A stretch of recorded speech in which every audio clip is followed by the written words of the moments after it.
Hello, everyone. Welcome back to How Come. This is a very special episode. I am so very excited. Charlotte's very pumped, too. We are sitting here with psychotherapist, sex therapist, and author Dr. Ian Kerner, heretofore mentioned as Ian because he said I can. Welcome, Ian. Hey there. How come? How come? How come I can't achieve? How come I can't achieve? I'm rolling up my sleeves. I'm rolling up my sleeves. Oh, baby, I believe these guests can help. 'Cause I can't do it by myself. I wanna jizz. We're so excited to have you here. Dr. Kerner, Ian, has written the very popular book, She Comes First, which is basically on how it's the thinking man's guide to cunnilingus. But I first heard about it from a female comic who had recently started hooking up with girls. And she was like, I read this book. All people should read this book. And now I'm a master at cunnilingus. Okay. So I love that. It was written for men. It was written from both like some clinical experience as well as personal experience. But the book has now been around for... Since 2004. Yeah, so for 15 years. So I actually lately have been getting emails from moms and dads who are giving the books to their kids to that's launch great. into the world with. It's like the new Our Bodies Ourselves, but it's like someone's body themselves. That's awesome. Actually, Charlotte and I went to an event the other night, and it was mostly women, and it was about closing the gender pleasure gap. And there were maybe 5 men in the audience, and there's 30 women, right? Or maybe 40 women. Yeah. Wow. And at the end of the talk, the moderator was like, okay, it's the end. Does anybody else have a question? Any of the men? Any of the men. Yeah. And this old guy in the corner goes, I don't have a question. I have a comment. And all the women, we whipped our heads around. We were like, what's this fucker going to say? And he goes, everybody needs to read the book, She Comes First. And then all the women started going crazy. We're like, yeah! All right. Yeah. That's so cool. Yeah, so cool. So you wrote the book, but you also come from your own experience with dealing with, sexual. Yeah. That was, I think one of the reasons the book continues to resonate is because the first line in it, or the first chapter header, was Confessions of a Premature Ejaculator. Yeah. I had really, I grew up, pre-internet, pre a lot of sexual information. So I didn't even really know that I necessarily had a problem until I was already sort of into trying to be sexual. And around what age was that? I would say that was around 18. Yeah. Okay. Yeah, so right around 18. I didn't know that, I even had an issue, and it took me a while to even figure out that my partners weren't always enjoying sex. So today it's interesting because, we live in an era where, clearly there's Viagra and Levitra and Cialis and ads for hims.com and all of this stuff. And we know now, I don't know if a lot of men know it, but premature ejaculation is actually the most common male sexual issue. No way. More common than ED. And it's actually not just like a young guy's issue. It's men of all ages. So hopefully today there's more information about it and more ways of treating it. But back then I just felt, first completely confused, in a fog, and then just debilitated, crippled. Like I couldn't go out on dates because dates might lead to sex, and sex was going to lead to this embarrassing moment. Yeah. And so I was really just desperate as a younger guy and had retreated from intimacy and ended up going to see a sex therapist with a girlfriend, and that started to get inspiring. And then what I really started to realize is maybe I just need to reframe how I'm approaching sex. And at that time, there wasn't the word outercourse, but I had in my mind, why does everything have to be about a penis and a vagina? And why does everything have to come down to a penis? And then there wasn't a lot of great writing back then, but there were, for example, books by Alfred Kinsey, Cher Haidt, some initial sex researchers, and I started hearing about this thing called the clitoris. I'd never even heard of the clitoris. Being. I mean, can you imagine? We're going back to 1980. I'm in my early 50s, so back to 1983 and 84. It just wasn't in the vocabulary. Yeah. Today, men have no excuse to not be clitorate. There's Yes. no excuse for ill clitoracy. Yes. But back then, there wasn't even a vocabulary to I describe recently, this. like, people always talk to me about sexual clitoracy and ill clitoracy, and I learned that you coined that term. I coined the term. That's so cool. I have a It makes me feel old, but yeah, I did it's coin amazing. the term. I have a friend. We both grew up in the city, so I feel like we grew up in therapy culture. Like it's Yes. not so strange to go to a therapist. But one of my friend's moms coined the term psychobabble. Yeah. Pretty cool. Yeah. Very cool. know that. Yeah. Very cool. Yeah. So I started reading about the clitoris, and that actually plenty of guys who didn't suffer from premature ejaculation could last as long as they wanted, and their partners still wouldn't have orgasms or Sure. have pleasure. Yeah. So I and then I started reading that the clitoris, the head of the clitoris, the glands, there's a distance between that and the vaginal entrance. So most sexual positions wouldn't even stimulate Right, the they wouldn't clitoris reach. at all. So far apart. Exactly. Yeah. Exactly. So I really began to then like reframe and to say, okay, like rather than like putting everything around my penis and having to like have intercourse, why don't I just focus on clitoral stimulation? Yeah. And so that was like the big revelation. And Yeah. and as much as She Comes First is about oral sex and cunnilingus, and I do believe that cunnilingus is a beautiful, mutually arousing, sensual act, and that for me to be able to liberate myself from my penis and to be able to like use my hands and my mouth and my mind were all really powerful. But really the first half of She Comes First, and to me the most important part of She Comes First, has nothing to do with oral sex, really. Nope. It's the preparation. And it's all about just developing that clitorate way of thinking about the world and relationships. And a lot of body worship as well, which is, I think, it's hard to ask to be like, tell me I'm amazing, tell me I'm worth it. But Yeah. a lot of, like, Charlotte and I were talking about this before. Yeah, we were, nervous about people going down there because we're like, maybe they're judging us or whatever. But also, it was like, I didn't think I deserved it. And the enthusiasm with which they were doing it wasn't the most. And so it's like, how do you Right. enjoy yourself when somebody Right. doesn't look like they're having a fun time? Yeah. And isn't Yeah. saying, this is great, I love this. Yeah. It looks great, it tastes great. Or maybe somebody is saying that, but somebody before didn't say it, or somebody said something opposite. And Totally. then, Totally. Yeah. How do people get over that? Well, I mean, you raised two interesting dimensions. What could be going through a woman's head? What could be going through a guy's head? Yeah. What could be going, I guess, let me not even be so gendered. What could be going through a receiver's head? What could be going through a giver's head?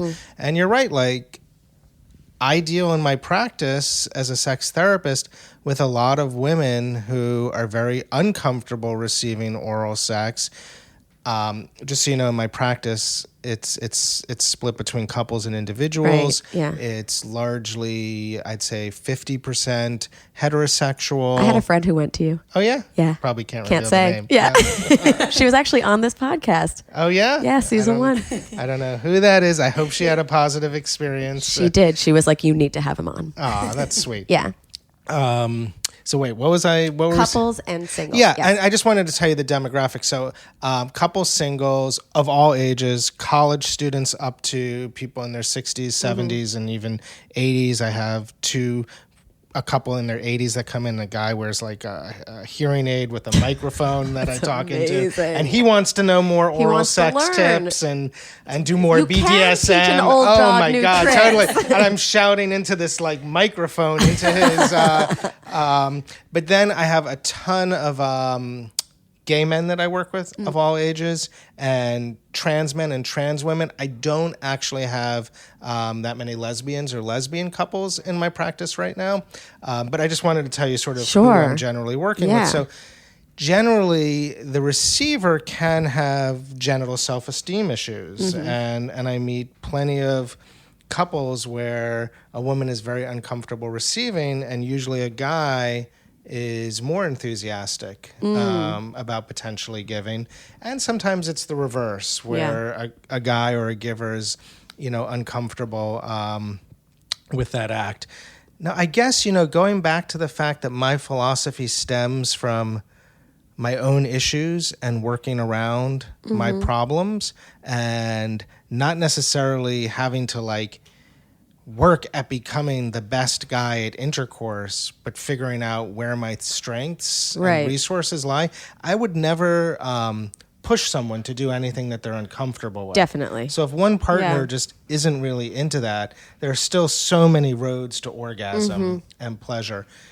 I do think some of the time what happens with oral sex, particularly cunnilingus, is that like great activity, wrong time. So you talk to a lot of couples, and I always ask every person that I'm doing sex therapy with, or every couple I'm working with, I usually ask them a few questions, and my third question is always, tell me about the last time you had sex.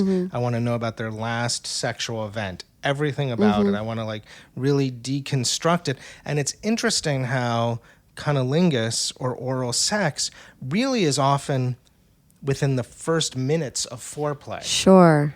And that's not... They're not warm. They're not aroused. Yeah. They're not percolated, especially I find That's in interesting. female partners. Men are a little more, the blood's gotten there to the genitals. Yeah. Sometimes quickly, not in all cases, though, depending on age, medication, lifestyle. But it's like cunnilingus is a fantastic activity for providing persistent, consistent, direct clitoral stimulation. But it's not the first thing you do. What should be the first thing? Well, I think the first thing is really about generating arousal and just warming up the system. And I think that is physical. That can be like whatever you enjoy, fooling around, touching. But I think there's also a strong element of psychological stimulation that should be introduced into those, first moments, whether it's... if it's a new relationship, then the newness of the relationship is providing so much of the psychological stimulation and erotic curiosity. That the date was the foreplay. Exactly. We're so excited. We're like ready to Exactly. get there. But then what about for like an older couple Well, then I think that... or a longer relationship, not necessarily older people? Yeah, and then it's interesting. And then you start to lay bare the sex script, and it's like, we undress ourselves... Not very seductive. We get in bed. Maybe His a little. socks stay on. His socks stay on. Well, feet do get cold. They do. My socks are almost always on. I don't know. Yeah. Someone called me out recently for it. Yeah. Sometimes gloves too. Yeah. Charlotte's got this thing. It's called Renoids. Yeah. Very cold. Very cold. Well, warm feet during sex warmth in general during sex is important because you especially want all of that blood to be able to flow to the genitals unencumbered. And so if there's any other body part that's in need of blood to warm itself, it's going to take away from the blood to the Interesting. genitals. Because I used to think, I was like, if they don't take their socks off, that's offensive because they're not fully getting immersed in the sex. No. No, it helps a guy actually maintain his erection. Very cool to know. Good warm feet. Or me. So before you had your your realization about premature ejaculation, had you been experimenting on yourself? Were you ever masturbating? Sure. Okay. Yeah. I mean, there was no.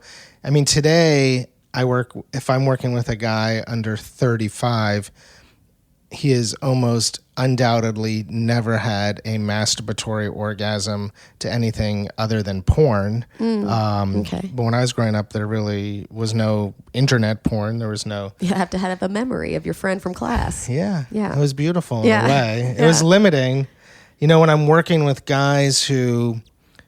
I hate the word porn addiction or sex addiction. It's not my word at all, but it's just a shorthand for saying somebody who has a problematic relationship sometimes with porn, and wants to change that. I'll often tell them, let's just start going back to your erotic database. Start telling me about like memories that were sexy, peak experiences that were hot. And so, for me, my masturbatory history was either reading some erotica that happened to be around in my Upper West Side parents' home. Hippy dippy or no? Not really so hippy dippy. More just fucked up. I always thought Upper West Side. I was like, ooh, hippy dippy, fun. Progressive. Because we were on the East Side. We're like, ooh, straight laced. Definitely Dr. Lawyer. not straight laced. Okay, yeah. Far from it, but.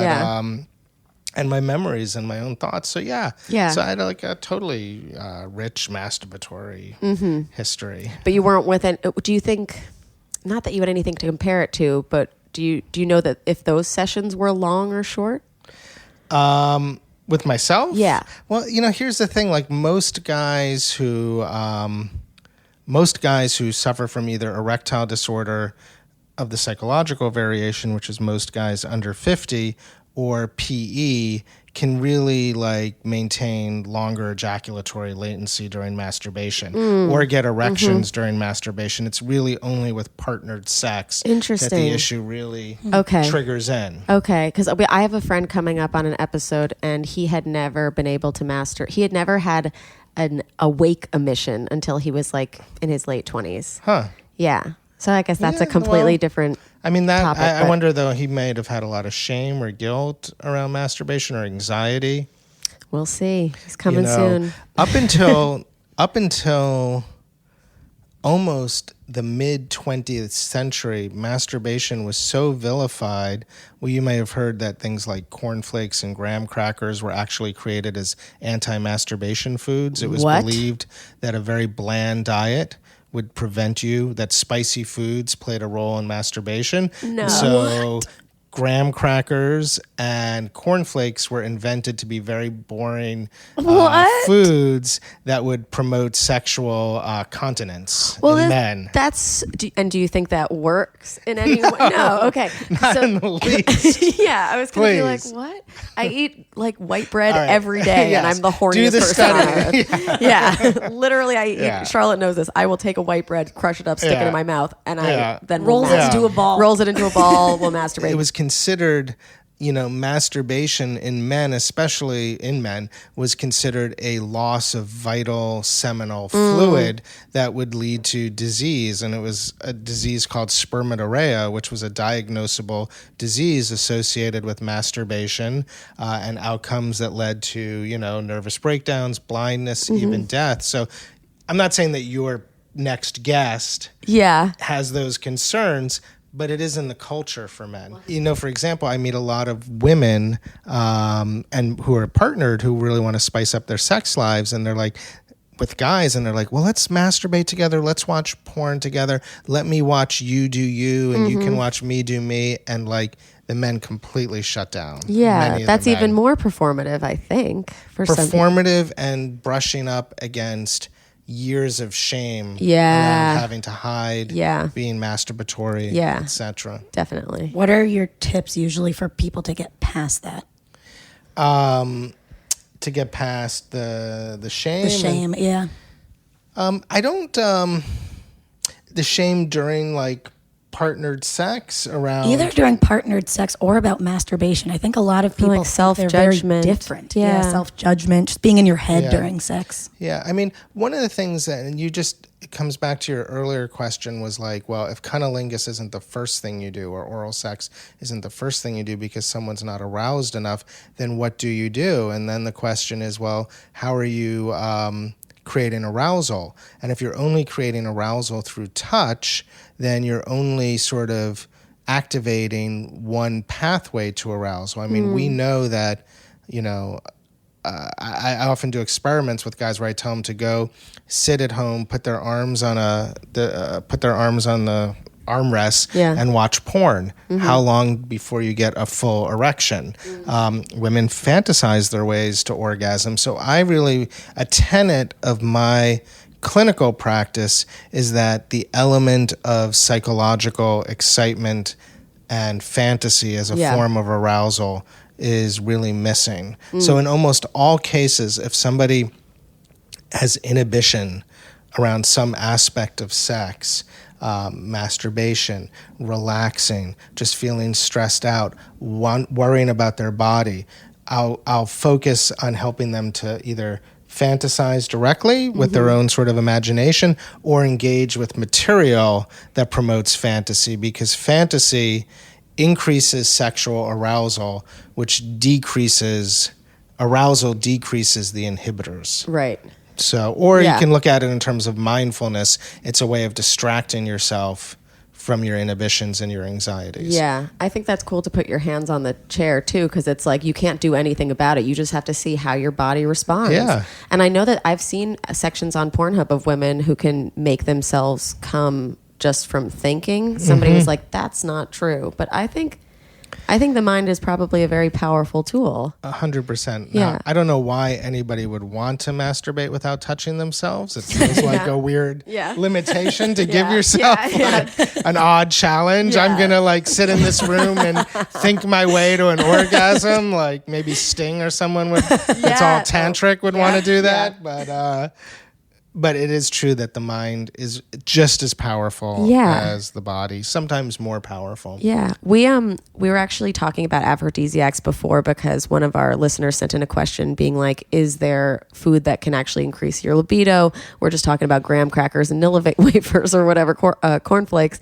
Are there foods that actually do work as aphrodisiacs? I don't really know of any that have been, either anecdotally substantiated or certainly substantiated through research. I mean, I would say that, again, lifestyle and, eating in a way that's good for your heart, exercising in a way that's good for your heart, anything that promotes healthy blood flow. I think anything that can disinhibit you a little bit, but not too much. So like a little bit of wine or a little bit of alcohol, maybe a little bit of cannabis, like anything that can just disinhibit you without impairing or blunting your nervous system.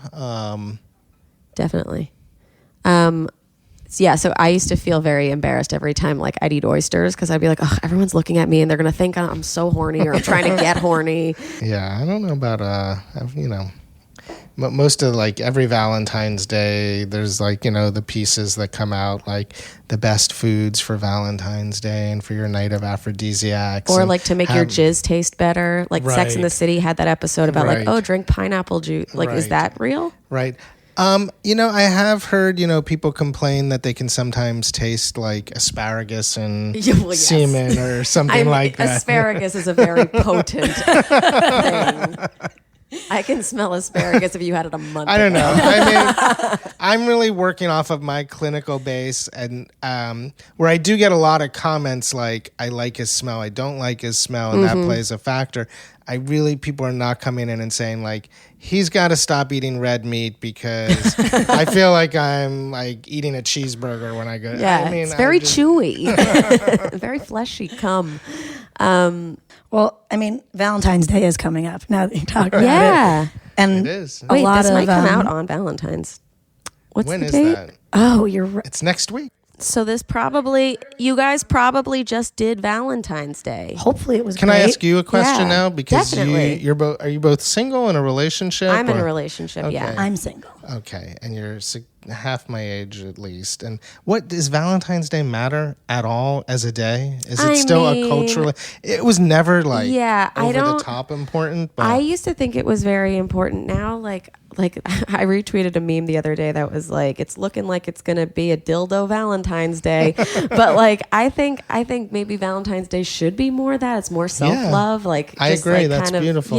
Like enjoy yourself this day if you didn't. Yeah. Sometimes I'll tell couples like, look, if you only have sex once a week and it's been a few weeks, like maybe that just gives you a little bit cognitively like a reason to have sex. Yeah, I was going to say actually, it's a really good barometer, Valentine's Day, for your relationship and how you're feeling in it, because I think I only care about Valentine's Day when I don't feel attended to in the relationship. Because I'm like, all right, here's a day where I'm going to get some attention. You're going to prove it to me. Yep. Come on, it's Christmas, it's my birthday, it's Valentine's Day. These are the big days that you have to. And last year I felt happy and great. I had to work on Valentine's. I was like, whatever, it's just a day. Yeah. Right. Yeah. That's so interesting too, because in my practice, I'm often looking at like the issues underneath sex or the emotions under sex, and sometimes somebody's sort of attachment history or attachment style or how sex plays into their attachment style is really important. So you just said, for example, if you're not getting attention it may get you thinking more about Valentine's Day. And that did make me think, like, for someone who, and I don't use this at all negatively, but like somebody who's maybe a little bit of a co-regulator in their life, or, likes to share their emotions with others or solve problems with others, or has, or sometimes needs that co-regulation and what we would call sort of an anxious attachment style, that type of person might care a little bit more about getting attention on Valentine's. I'm a co-regulator, probably. Yeah. Sounds like me, right, Shar?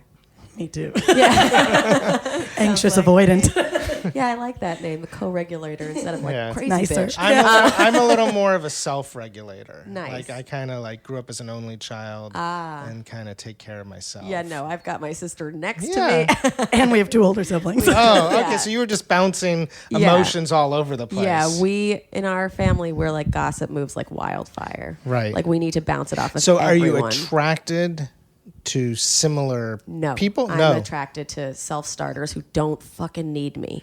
Oh, okay, right. And can just be there for me. I think that's how it works out, right? Yeah, Somebody who's a yeah. little on the co-regulating side Yeah. gravitates towards somebody who's a little on the self-regulating side, and hopefully you meet in the middle, but there's a lot of friction along the way. Definitely. I mean, I always feel like I can't give the listeners really great feedback because I'm in a relationship. A lot of them are single, and like I'm always talking about like, oh, communicate more or whatever. And all of our listeners are like, how do I communicate? Not all, but a lot of them. How do I communicate with somebody, and I want to have good sex, but I am single, and like how do you do that in like a more casual relationship? I mean, I have a couple of answers. I mean, first thing, I think it's important to start to cultivate your own vocabulary and your language around sex. So if you're somebody who can say, I'd like to go to this restaurant versus this one, or I don't want to go out tonight, or I need this to do, or I didn't like the way you treated the waiter, or I just didn't like the way you walked away from me during a party. Like, you actually do need to be able to put sexual feelings and thoughts and ideas into language. And it's scary because nobody ever taught us in any way how to do it. Most of us, They told you not to do it. right, Yeah. or we grew up in sex negative, sex avoidant homes. So I do think a part of it is just being able to say, we're just talking, and we're talking about how I'd like to use my vibrator to give myself more stimulation during sex because I like the positions we're having, but I need more of a certain type of stimulation. So I do think it is about having confidence in your own vocabulary and your own ability to speak the way you'd speak about anything. But I do think with sex, sometimes people really express the negative a little more than the positive, and they can set up a cycle of defensiveness. So I always tell people, like, who come in and, let's say they're single, let's say they're in a new relationship, and I really feel sexually incompatible with this person. I love them in every way, but he doesn't like to kiss, or he refuses to give me oral sex. And so, great, we're focusing on what you don't like. What would you like? What would be your vision of better sex? Oh, I'd really just love to do a little bit of role playing at the beginning, or share something sexy and hot, and then I'd really like some prolonged foreplay, and I'd love for him to really enjoy going down on me, and then to transition into intercourse and have orgasms together or something. Yeah. And so I say, oh, that's interesting. So those are the elements you would like. And then I'll ask him, sex it up a little bit. Like, if you were describing that as a fantasy a little bit, I'll just ask them to start putting a little more sexiness around the activities that they want. And then I'll say, well, what if you just went home to that new person you're seeing and you said, I had a really sexy daydream about you, or I had a really sexy dream about you last night. I don't know where my unconscious was going, but it was hot. I think if you present a guy with that, or any partner with that, hopefully you will engender their curiosity. I mean, I know if my wife says, my wife is always telling me her dreams, and I'm Me too. a little That's my exhausted thing. on dreams. She'll start to say, wake up, and I'll be like, all right, I got to get out before the whole history of the dreams come out, because You're looking for 45 minutes of dream talk. it's just not how I want to start my day. I love her to death. But if It's she a constant actually theme on said, here. what's that? It's a constant theme on here, me telling my dreams. And it's just shut up, please. Yeah. But if my wife says, I had this super hot, sexy dream about you last night, I'm going to be alert. I'm going to be interested in that. I'm going to want to know about it. Yeah. And if in that she describes something that is sexy to her that she would like to make happen, well, she's given me some pretty good clues. Yeah. Yeah, that's exciting. Like, so that talk that we went to the other night, one of the girls raised her hand and she's like, I had sex with a friend of mine recently. He came and then he kind of rolled over and was like, okay, I'm going to sleep. And she was like, how can I be like, hey, take care of me first, you know, like whatever. And the first thing that came to my mind is maybe he doesn't even know that you can come. Maybe Right. he's not experienced women who can't. If I didn't know that women could come until last year, you know, like I know guys should be more clitorate now, but Yeah, you're maybe so they right. haven't been with some. Maybe if she did turn to him and say, hey, next time we're having sex, or would you mind going down on me? Like, I'd love to come. He'd say, oh, you know how to do that? Or you can do that? Can you Right. teach me how to do that? Totally. Yeah. I 100% agree. Or you don't know when he's rolling over what he's thinking about. He may Right. be really... Maybe he's like, she already did it. She already did it, Yeah. or he's really wondering about it. He doesn't know how to ask. I Yeah. mean, I have found that, you know, two people can be lying in a bed together and there can be like just an ocean of silent desperation between them. You really never know what someone's thinking. Yeah. I am in one of my first relationship, and this is a huge listener question that a lot of women have sent in, because it seems like we have maybe a higher libido than our male counterparts a lot of the times, which is not something I grew up thinking would be a thing. I was like, oh, everyone's so prude. I'm the only woman that's going to want to fuck her husband. Now it's a lot of girls sending us, how do I bridge this libido gap with my boyfriend who doesn't want to fuck me all weekend? Or I'm always the one initiating. Yeah. Is there a way to bridge a libido gap? Sure. I mean, I think, first of all, it's important to understand that libido can be experienced in different ways. So, you know, someone you should consider having on as a guest, if you haven't yet, is Emily Nagoski, who wrote a book called Come As You Are. She has sort of popularized some sexual science that's out there and expanded upon it that talks about two sort of different types of desire. One type of desire, which is the kind of desire that a lot of men experience and that we see in the media, is called spontaneous desire. Okay. So spontaneous desire is just like a single sexual cue, you know, hot person walking down the street, Boing. flash of, I like the sound effects. Our favorites. Flash of girlfriend, Boing. a flash of girlfriend coming out of the shower. That was for Charlotte. Are you gonna do We love that sound effect. Yeah. Instant boner. Right. Yeah. The instant boner. So that's spontaneous desire. And spontaneous desire can be a problem for men too. Like I have a lot of men who say, my spontaneous, they don't use this language, My but spontaneous desire is getting the best of me. it's a problem at work. Yeah. I have to go to the bathroom and masturbate. And then Yeah. I got caught. You I've know? heard, I have many male friends who masturbate at work. It is the new normal. Yeah. But so that's spontaneous desire. Yeah. And a lot of men experience it. And it's what we see in the media. It's what we hear about in health class. Like the first thing, I always used to pity these boys. I was like, oh, they're getting spontaneous boners. Like we Right. have to help them with their Right. cum. Or their blue balls, right? Yeah. Poor guys. Poor boys. And then there's another type of desire Yes. that is less spontaneous. Yes, it's called responsive desire. Okay. And a lot of women experience responsive desire. A lot of women experience spontaneous desire too. Responsive desire just sort of says desire isn't that. Do you do your sound effect? Oh, boing. Right. Desire isn't that. The boing Yeah. would come like, well, it would never come like that. Yeah. It would be a little later in the arousal process, responding to sort of the percolation of arousals, and it would be a little more like a like something Also nice, that though. feels Also gradual. nice, yeah. That's responsive desire. Yeah. And what happens to a lot of men in longer term relationships, especially after the initial novelty of a new relationship, is that desire in the relationship shifts from being spontaneous to being responsive. And so women get confused. Why is he no longer a boing? Right. You'll and- get it soon. Don't worry. And It takes Boing. practice. I like it. And men get confused too. Yeah. Because they're still experiencing that responsive, the boy in their relationship, Yeah. but out in the world, they may be experiencing the spontaneous. Right. And so then it creates thinking, confusion. am I not attracted to my wife? Or Am I not, like, I know that I'm a boing person, Yeah. spontaneous, and out in the world, I'm boing, boing, boing, boing, boing. And now I'm like back in this relationship, and it's like, it's like not happening. Is this the dumbest conversation you've ever had?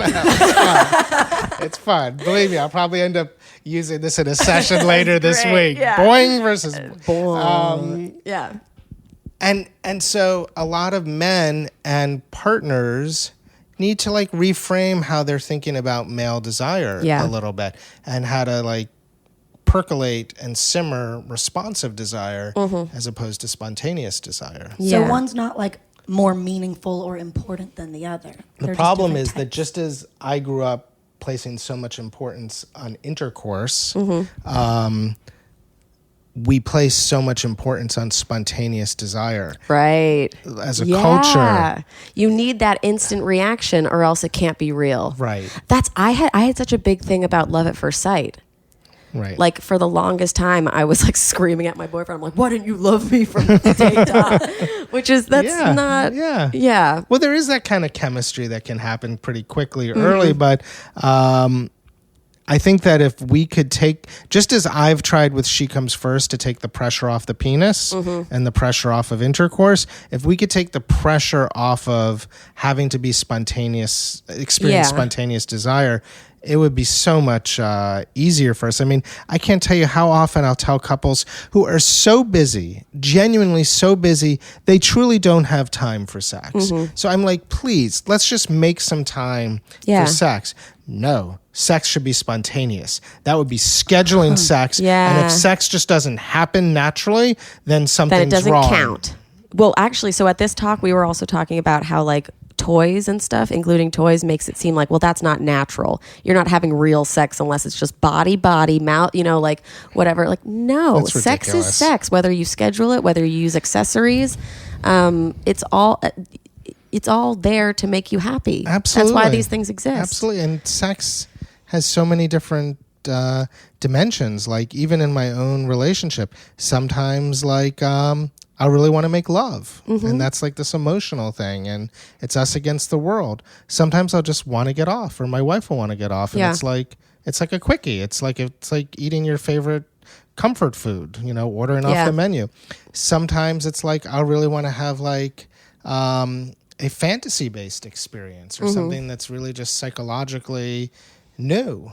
Sometimes I may want to explore a sensual pathway like sight or sound or touch in some way. So I think that there's so many dimensions. So many things. Yeah, definitely. So like responsive desire, people I think are very averse to it because they do think of it as like at 9 p.m. we're going to have sex. And like that's not stimulating desire, but that's not what responsive desire is. No, it's like you could be kissing, right? Right. Yeah.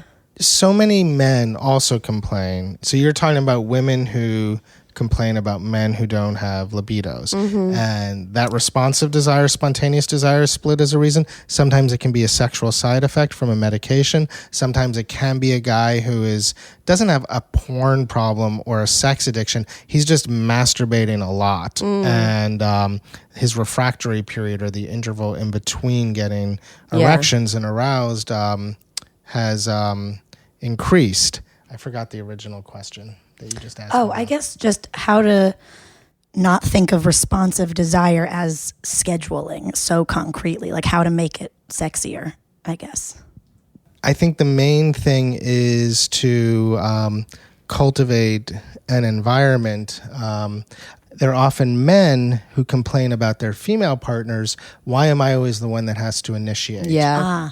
I've been in this relationship 2 years. I do all the initiating. It's just not fair. It just makes me feel undesired, unattractive, and that she doesn't even want it. And I'm like, dude, No, it's that you experience spontaneous desire and you're able to get that arousal, and she experiences responsive desire. Instead of these two paradigms opposing each other, use your spontaneous desire to cultivate and kindle her responsive desire. Okay, so this really helps me because this is literally my relationship, but flipped. I initiate all the time, but it's not like I'm ever turned away. He responds every time. Right. But which is great. Right. But for the longest time, I was like, ugh, I'm the one initiating or whatever. Well, sorry, you have more little boners, Remy. Like, that's just you. Right. Yeah. Right. I would say, listen, relationships are complicated. Yeah. And you pick somebody, you could have sex with yourself on any terms that you want, but you're picking somebody and they have their own sexual temperament and template. So rather than, and I'm not saying that you're doing this, rather than saying, oh, why do I have to manage initiation and why am I like in charge of our sex life? Just say, you know what? I can bring my spontaneous desire to my partner. Yeah. And as long as I cultivate it, I'm going to get positive responses. Yeah. Or I could just start masturbating next to him Totally. and maybe he'll want to join Totally. in and maybe he Totally. doesn't. Most times he does. It's great. Shart, I would love to ask a little bit more of our listener questions because they just sent in really good ones. They did. Yeah. One of them that I really loved that we're getting a lot is why are certain people so much more sexually comfortable and liberated with one night stands than, say, With a the people partner. that they're with. Yeah. Yeah.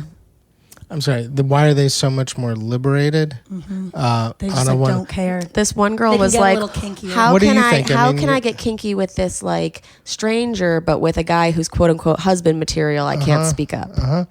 Well, I mean, just we should make this a group conversation. I mean, one thing I'm thinking about is, certainly I often work when I'm thinking actually now of some of my gay male patients who really do have a kind of a split between sex and intimacy, and sex is kind of recreational, sex is casual, sex doesn't really require a lot of vulnerability, and it's fun and it's orgasmic, and relationships, they can have a hard time bringing, I actually was thinking of one guy I know who calls sex sport fucking. And he's like, I can sport fuck, no problem, but why can't I get it up when I really like the person? Yeah. And I think that is more to do with not sex issues, but intimacy issues and being vulnerable with somebody. Yeah.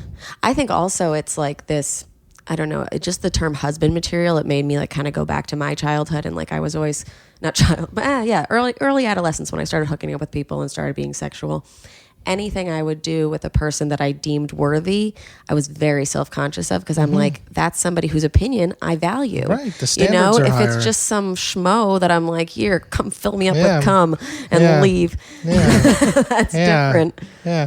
But if you have a part of yourself that can enjoy sex and that's racy or fun or sexy or raunchy or whatever it is, don't exile that part in a relationship. Yeah. Figure out how to create a pathway for that exiled part to come forward. Yeah, it's fun. It's fun to have all of your personalities in one relationship. Then they can't get bored with one person. Absolutely. There's 6 of you. And you don't even know which one you're going to get, motherfucker. Do we have any other? Yeah, we have got more questions. Oh, yeah, we really do. Okay. Oh, this is very specific. How to make oral better in a non-monogamous relationship and still safe because this person does not like the taste of condoms. How to make oral, so going down on a guy? I think, or both. Or both. Yeah. Okay. So But she, still in this wants to case, give she blowies. probably wants to give blowjobs, Yeah. but doesn't like the taste of condoms. I would just say do it with your hand. Do it with your hand and lick, or put some lube on your hands. There are great sex toys for men too. I mean, they're like the Tenga eggs. There's the hot octopus guy braider. There's a lot that you can. That's a prostate thing, right? No, the actual, there's great prostate stimulators. I think it's called the guy braider. or it's from Hot Octopus, and it's like a vibrator that wraps around the shaft of the penis, and so you can squeeze it, cool. and it really enhances. I was thinking the like this vibration. massive thing that like sticks one arm in your butt, one in your penis hole, one in your mouth. That's what I was thinking, because that does exist. Just really plugs you up, closes your ears, covers your eyes. That's amazing. One quick thing, because STIs. Yeah. Obviously, a lot of it is through cum, but what about like herpes or warts? Well, yes. I mean, look,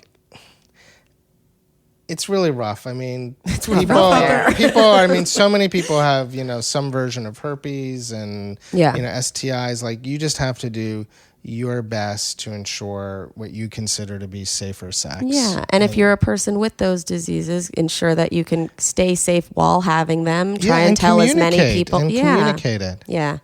We had interviewed Melanie Crystal, who started the brand Laurels last season. They were only in their Kickstarter phase, but now they're functioning. It is wearable underwear made out of like latex that is intended for oral sex to keep it safe for and Ben so it's and like its own dental dam in a way. Yeah, exactly, and it stays cool. on your body. Yeah, I'll awesome. show you them.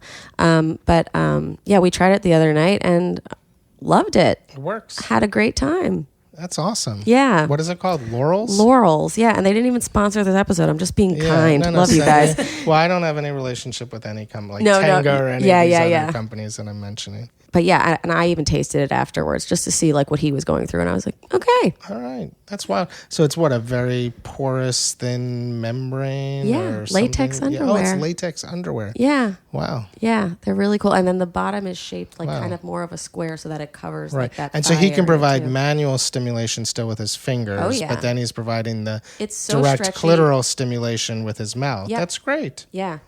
It's flexible too. Like you can finger. Yeah. It's right. great. So it's all bendy and stuff. Yeah. That sounds very cool. Yeah. And honestly, not that I'm even so in my no, I am still in my head with him going down there. Like, just it's a thing. But when they were on, I suddenly felt better. I was like, oh, everything's covered up. It's neat. He can kind of explore with his mouth instead of looking at the thing. Training wheels. And I should clarify, when you asked me that question also about like oral sex without a condom, there is no version of absolutely safe sex unless you're fluid bonded in a monogamous pairing and you're sure you're both staying monogamous. So, no, but it's, I mean, if you're willing to have somebody enter your body or whatever, hopefully it's going to be for pleasure. Hopefully you'll be able to communicate that amount, like talking about what you want. Something that you don't want isn't an added STD. Talk about that too. Yep. Yeah.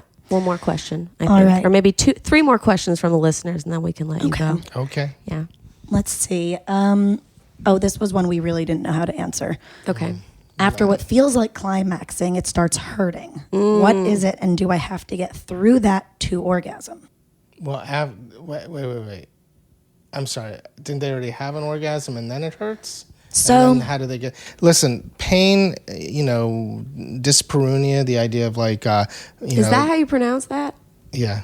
Okay. Cool. Vaginismus, which is a pain that can come through. Through intercourse and entry into the vaginal canal, vaginismus, vulvodynia, which can be, a pain more on the surface of the vulva. Pain is a real part of sex for a lot of people and shouldn't be. If you're having any kind of pain during sex, the idea is not to push through it or muscle through it, it's but not figure normal. out. Right. And you're not going to be able to really relax and enjoy sex. I used to think that too. I was like, oh, if they're just like, touching your clit too hard or whatever, like it hurts. Sometimes that's like overstimulation. That doesn't mean like do more, ruin my body, and something great's going to happen. Nothing great's going to happen from something that hurts. Correct. Yeah. Correct. I don't know if that answers that question or not. I think so. I mean, part of it, I can imagine people's confusion too is having to pee. I was gonna say, sure. Like, before you came for the first time, you're like, I feel like I'm getting there, but then that's more discomfort than pain. Yeah. Sometimes after having, an ejaculation in men or an orgasm in women, the genitals are just so flooded with blood and so sensitive that any further stimulation can cause discomfort or pain. So if she's had an orgasm and she feels like she has to continue to push through, you're done. You're done. You're allowed to be done. You're allowed to be done, Yes, definitely. like women can have multiple orgasms, but you don't have to. A lot of it is like, I've done everything. I've tried meditating. I've tried clitoral, whatever. I'm trying to relax. Is there any like last piece of advice like that you can just say to somebody who's having a really tough time orgasming? I've meditated. I've done all the how come assignments. Well, two thoughts. One would be really ramp up the psychological arousal and forget masturbating for a while. Start really enjoying fantasy, whether it's reading erotica, watching porn, fantasizing yourself. Don't worry about any genital response. Just get yourself in the habit of really thinking erotically. Pave those neural pathways mentally. Yes. Yeah. And then start to, in a mindful way, notice if there's any kind of accompanying genital sensation or arousal and what it starts to feel like. So I would really work that way first through, I do this with a lot of patients, very active psychological excitement. But if you're still trying everything and you're not able to orgasm during masturbation and you're not able to orgasm during partnered sex, that's probably a good reason to go to a 90-minute consultation with a sex therapist and just start to open this up. I mean, sex really, as a sex therapist, I take a biopsychosocial interpersonal perspective because sex is determined by so many different elements. So many different there things. could be biological, physiological, organic factors, psychological, sociological, relational, cultural factors. And if your sexuality is being inhibited in some key way, it could really be related to any of those factors. Yeah, we were just saying the other night how women are snowflakes for their orgasms. Like everyone is so different, but everyone's so different. Everyone's a snowflake mentally too coming into it. Like we have these questions that are like, I cried during doggy style. Why do I do this? Well, I don't know. That's like a specific thing for you. And like, I think seeking out therapy, it is so great. I've been in therapy all year. It's made, how much nicer do you like hanging out with me now? It's night and day. Worlds different. Night and day. But then I do think that there are some people who also need therapy because somebody specifically asked, how do I push through sexual trauma? Right. That's going to be a separate issue. It's a different thing for every person. Right. And I was about to say that I would say over 50, maybe even over 60% of my patients, I don't really see on an ongoing basis. I don't see them for all the time in the world. I think a lot of people confuse like psychotherapy with psychoanalysis and think it's going to be some long-term thing. Now, working with trauma can be slower and incremental and is longer-term psychotherapy. But solving a sex problem or talking about sex or working on an issue, that can be sometimes resolved in the first session or certainly in less than 3 or 4. So I just want to encourage people like to not think of therapy or sex therapy as this huge obstacle. Totally. No, I used to think about, I was like, I don't want to go to therapy. Then I'm going to be in it for my entire life. No, sometimes you can go in for a tune-up. My mom calls it a tune-up. And like, it's great. It is. So we just have to ask this to everyone. Your first time orgasm experience, do you remember it? I'm trying to remember. I mean, the thing is, there are orgasms and then there are peak experiences. So what is like the peak? What is a peak experience? Because I'm sure there are just plenty of functional sort of everyday orgasms, nocturnal or non-nocturnal emissions. I would say probably at like 13 or 14, summer camp in a sleeping bag with a girl who liked me, and my first experience like touching breasts, kissing, and then touching a vagina, and then probably having like my penis touched and having that automatic ejaculatory response. That was a boing. Yay! I love it. That's great. And did you judge yourself? Were you scared in the moment? What? No, I wanted more. It was totally nice, hot and great and exciting. And I didn't even, that's what I said, like as a guy, I didn't even understand that my ejaculatory response, my boing, was like in any way wrong in the way inhibiting her pleasure. No, not at all. It was just great. It's just great.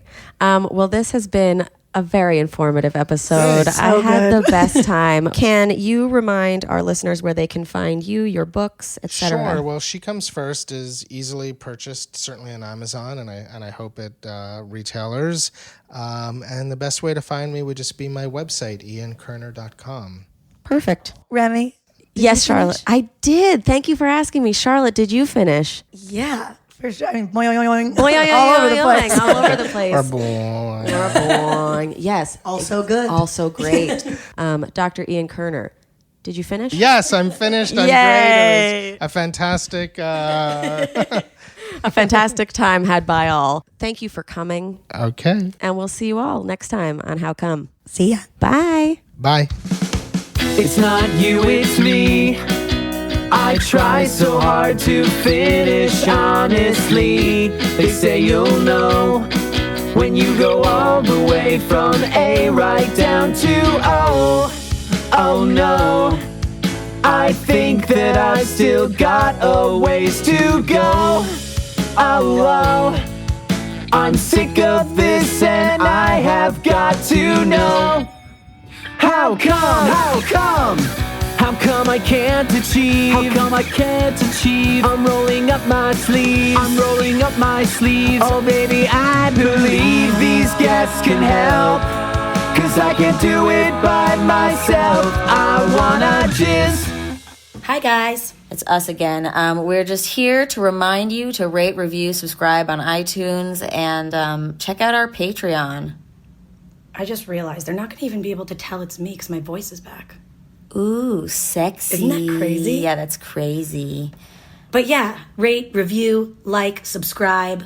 Go to patreon.com/howcome if you want to see extras.